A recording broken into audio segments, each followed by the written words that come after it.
Information Station 1370 WOCA. Ocala.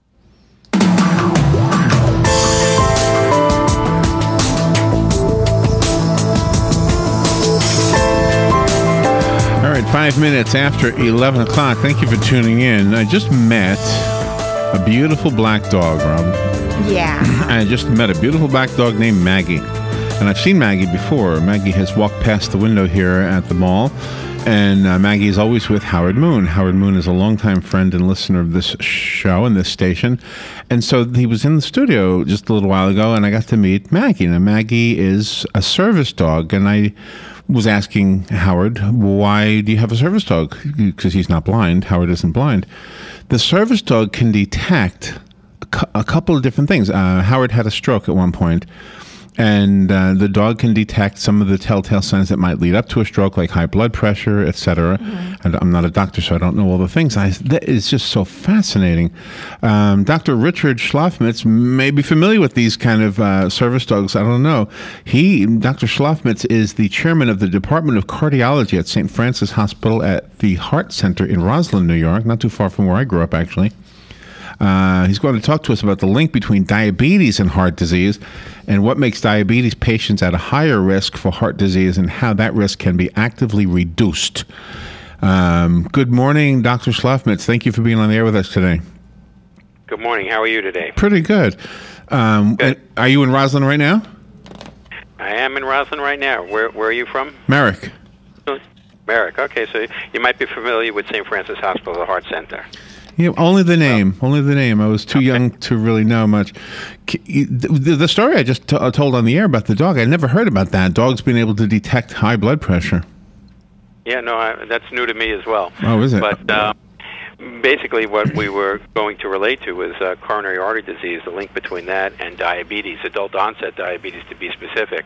You know, diabetes is ever growing in the United States, adult onset diabetes, primarily due to lack of exercise and diet, and these are things that can be controlled by modification of one's lifestyle. Coronary artery disease is a problem that is the #1 killer in the United States, and people with coronary artery disease develop blockages in their arteries, and if they develop a blockage and have a heart attack, muscle damage is permanent. It's when you need stents and bypass and things like that. And diabetes is one of the main risk factors for coronary disease. Really? Yeah, it just doesn't affect the heart, though. It can affect any artery. It can affect the arteries going to the head, the kidneys, the legs, and can cause one to go blind, go on dialysis. So diabetes is a major health risk and is increasing in numbers day by day, primarily due to Americans' lifestyle of obesity, sedentary lifestyle. Well, that's kind of what I wondered, and I'm not so sure that I understand it yet, but I'm going to ask directly. So does diabetes cause the heart disease or vice versa, or does obesity cause both of those problems? Okay, good question.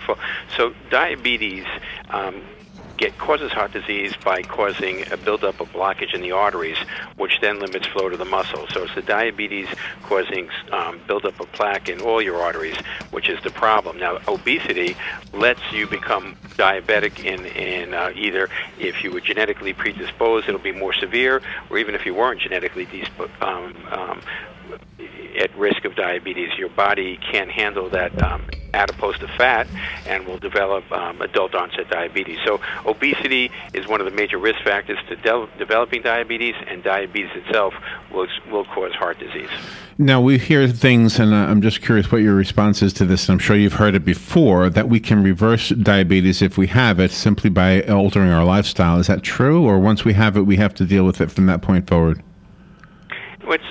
It's almost true in that there are some people, if they're overweight and they watch their weight and change their lifestyle, bring their weight down and exercise daily, can abolish diabetes to the point where you don't need to take medication. You'll always be at risk, but you might not need to take medication and could prevent blockages from building up.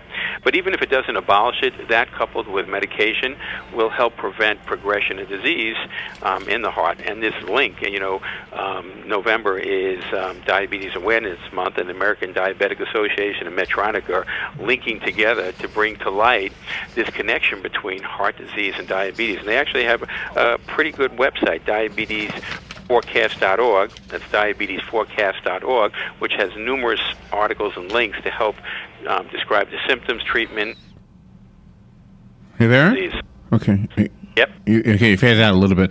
Does the website also give us an idea of what we can do? And I'm guessing just going back to kind of my question, but in reverse, if diabetes and heart disease are both somehow connected to obesity and lack of exercise, then if we can reverse diabetes, do we also reverse the coronary coronary arterial CAD? What is it again?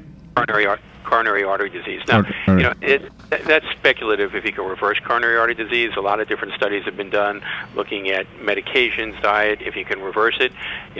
There's no proof that there is a way to reverse coronary disease, but you could halt it. So if you don't let progression of coronary disease occur, or if you have coronary disease and you treat the problem at hand, you can prevent damage from being done. So it's never too late to get active, exercise, and watch your weight. And walking seems like such a simple thing to do. We take it for granted, but if we would just go out there and walk every day, like if we go to the grocery store and park in like a very, very far space away from the doors, your body could be working to help heal itself and repair itself, and you wouldn't even be technically working at it. You're absolutely right, and it should even be, those are good little tricks to do, but, taking 30 minutes out of your day, getting on a treadmill or walking in the park, shouldn't be too much, and it really will make a difference in the long run. So walking seems to be the secret to a lot of things. Robin's mom walks about 5 miles a day? Yes. 5 miles a day, and how old is she? 81. 81 years old. Isn't that amazing? And she looks wonderful. Yeah, well, she won't be seeing me if she's doing that. So that's Are you at St. Francis right now? Yeah, I am actually. Yeah. Oh, wow. So do you have a lot of people who find out for the first time that they have diabetes and they're in shock that they even have it? Diabetes, high blood pressure. Many people are not aware of it. It doesn't come out and say, "Hey, I have diabetes." So that's why it's important to go to your doctor. A simple blood test will let you know if you have diabetes or not, and get you on the right track. And sometimes people hear stories about you have to have insulin injections and things like that. Has there been a lot of progress made where you can just take a pill, because some people are afraid of needles? Yeah, well, most of the time when you're an adult diabetic, you don't need to be on insulin, and there are many pills that control it, especially if you change your lifestyle to work along with the pills. It's very common that you don't need to take insulin. In fact, the majority of the people with adult onset diabetes don't need to take an injection. Dr. Richard Shlofmitz is on the phone with us. He's up in Roslyn, New York at St. Francis Hospital, and we're talking about the link between diabetes and heart disease, and we've got a couple of minutes, so I'm going to squeeze in a phone call or two. Is that okay with you? Sure. Good morning. Thank you for calling. You're on the air with Dr. Shlofmitz.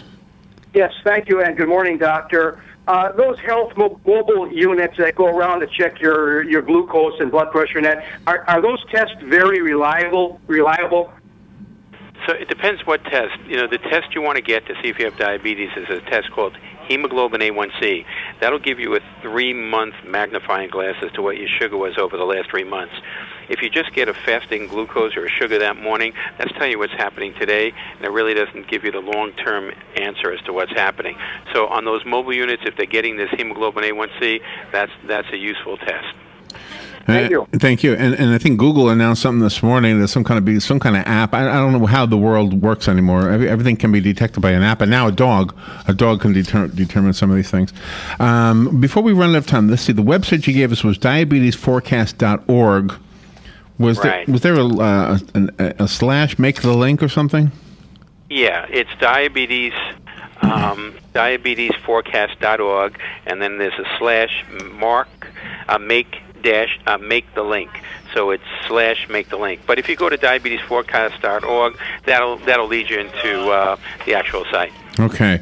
Well, thank you for what you do, and thank you for taking time. I'm sure you have a busy day, and I know you've got another interview in about a minute, so we'll let you go. But thank you again for what you're doing, and for the listeners, we will put this interview up on the website, on Facebook, so that you can listen to it later on or share it with somebody. That's always one of the best things about recording these things, is people will share them with people who will benefit from them. Doctor, thank you for being on with us today. Have a great day. All right, we'll be right back. This is The Source, WOCA. The weather is brought to you by myfwc.com. Safe boating is no accident. After some morning fog patches, partly sunny today and warm this afternoon, high 83 to 87. Mainly clear tonight, low 61 inland, 67 on the coast. There'll be some fog around late tonight and tomorrow morning. Otherwise, sunshine mixing with clouds tomorrow and warm. A shower or thunderstorm in spots in the afternoon, the high 82 to 86. On Friday, partly sunny and cooler, high 76 to 80. From the Florida Weather Center, I'm meteorologist Joe Lundberg. It's the end of the fiscal year, and that means budget cuts and number crunching. Now's the time of the year you're evaluating your expenses, planning your budget, and finding ways to save money and increase efficiency to maximize profits. Dex Imaging understands and delivers. Call Dex Imaging today for a free document management evaluation. Cutting your office expenses is as easy as calling Dex Imaging, 352-266-0333. Start saving money today and increase your bottom line with Dex Imaging. Printers, copiers, and fax machines that increase office productivity and save you money. No one understands your bottom line better. Call Dex Imaging today, 352-266-0333, or check them out on the web at deximaging.com. That's DEXimaging.com. Or call 352-266-0333 for your free document management